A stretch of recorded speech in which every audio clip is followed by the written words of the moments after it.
रहीम। अस्सलाम वालेकुम। मैं हूं मुदस्सर लुकमान और आप देख रहे हैं लुकमान हकीम। आज हम आपको बताएंगे नाफ में तेल डालने के फ़वाइद। नाफ में तेल डालने के फ़वाइद आपने तो पहले बहुत सारे सुन रखे होंगे। आज हम आपको एक बेहतरीन फ़ायदा बताते हैं। नाफ में जब आप तेल डालेंगे, सरसों का तेल आम तौर पर मिल जाता है, वो डालें 1 से 2 कतरे 3 कतरे।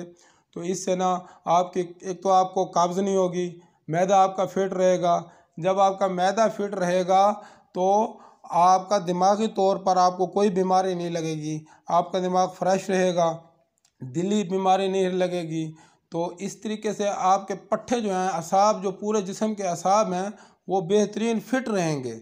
इसके अलावा आप ये 2 से 3 कतरे सिर्फ डालने हैं, रात को सोते वक्त डालें और इसके से फ़ायदा उठाकर देखें और फिर हमें बताएं। इसके अलावा आपको एक और फ़ायदा इसका बताता हूँ। नाफ में कड़वा तेल डालने का फ़ायदा बताता हूँ। नाफ में कड़वा तेल आपने सिर्फ 2 से 3 कतरे डालने हैं रात को सोते वक्त।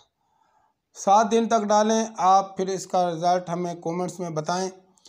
इंतहाई बेशुमार आपको मर्दाना क़ुव्वत मिलेगी और इंतहाई आसान अमल है। 2 से 3 कतरे आपने डालने हैं और इससे फ़ायदा उठाना है।